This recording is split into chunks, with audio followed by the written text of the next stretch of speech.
Hello and welcome back. So in the last lecture, we enabled authentication and authorization in the local installation of our MongoDB server. And now what happens is when we try to perform any action on the MongoDB server database without logging in, it is throwing us an unauthorized error. So for example, if I go back to Mongo Shell and there, when I tried to query this hotels collection from this book my stay database, I got this error. It says, I am unauthorized to access Book My Stay database. The reason for that is I am connected to MongoDB server, but I have not authenticated myself. And in order to authenticate myself, I need to have a user created in the MongoDB server with the required permissions. Now, currently, we do not have any user created for any database in the MongoDB server. And when that is the case, MongoDB allows you to add one user. And this user should have all the privileges to add more users. So here we are going to create a user who will have elevated permission to add new users to the MongoDB server. Let's see how we can do that. Now, in order to create a new user, we always use this createUser method on the DB object. So this DB object is an object which points to the currently selected database. On that, we use the createUser method. We specify the username and password for that user, and we also specify the role for that user.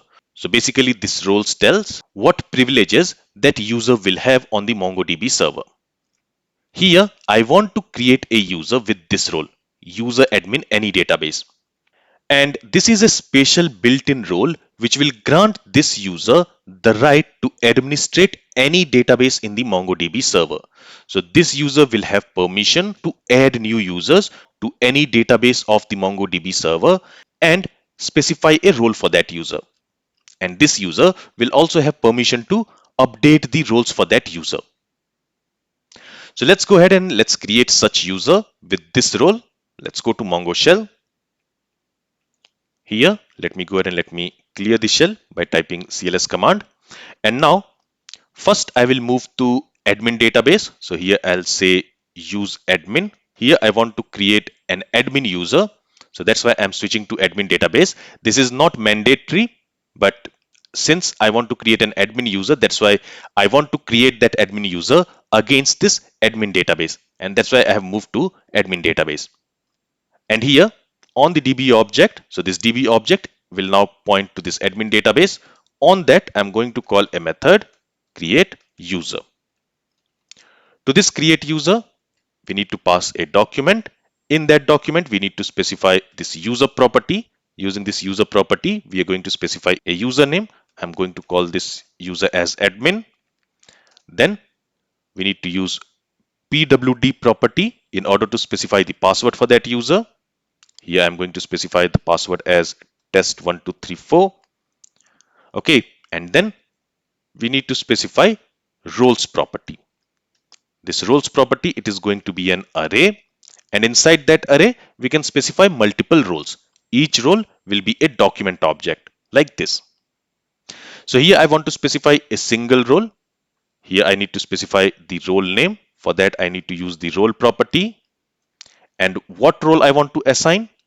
I want to assign this user a role called userAdminAnyDatabase. Now this is a built-in role. Okay, and this role gives this user the highest level of permission. Now, against which database I want to create this user? So I can just go ahead and run this query, and this user will be created with this permission, with this role against this admin database. Okay, but I can also specify explicitly against which database I want to create that user. For that, I can use this db property, and then I can specify the database name against which I want to create this user.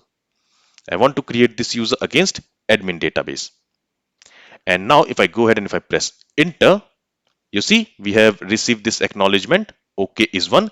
That means this admin user has been created with this role. Now, since I have created this user against this admin database, I can log in or log out this user against admin database only.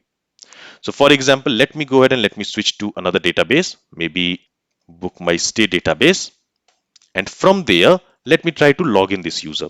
So for that, I can say db.auth. This auth is the function using which we can log in a user. The first argument of this auth function, this auth method, is the username. Here, the username is admin. And then we need to specify the password as the second argument. For the password, let's pass test1234. So this is the password I have specified here, right? If I go ahead and if I try to log in this user, you will see that I have got this error which says authentication failed. Now this user is created, that's for sure, but I'm getting this error because this user is created against this admin database. So this user can log in or log out only from that database. I hope you got the point. So let me switch back to admin database. And now let me try to log in that user again. So again, for that, I can say db.auth. And again, let's specify the username, which is admin. Let's specify the password, which is test1234. And if I go ahead and if I press enter, now that user is logged in. And now I can switch to book my stay database, and this user has highest level of permission. So this user have access to all the databases, and this user should also be able to create new users against other databases.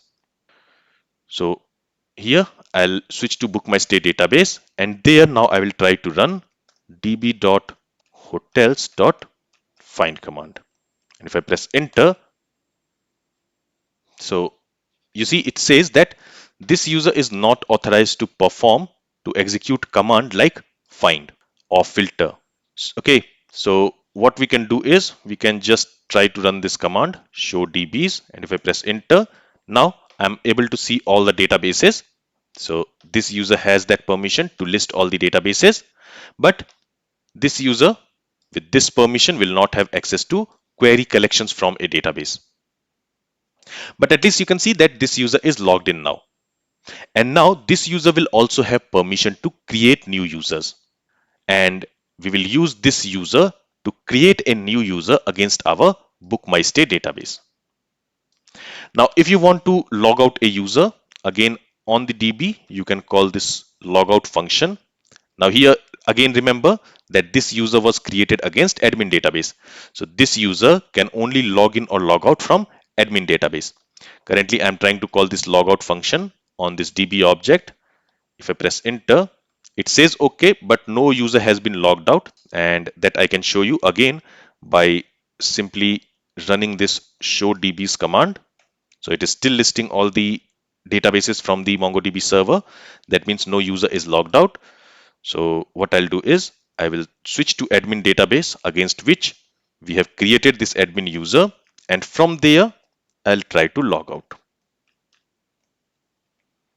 And now the user should be logged out. And now if I try to run this show dbs command, you see we are getting this error, cannot list database, it requires authentication. That means this this user has been logged out. So in this lecture, we created an admin user who has the privilege to create new users. In the next lecture, we are going to create a new user against our book my stay database. So that user will have DB owner permission to perform any action on this database. That user should not have permission on other databases. Let's see how we can do that in our next lecture. This is all from this lecture. If you have any questions from this lecture, then feel free to ask it. Thank you for listening and have a great day.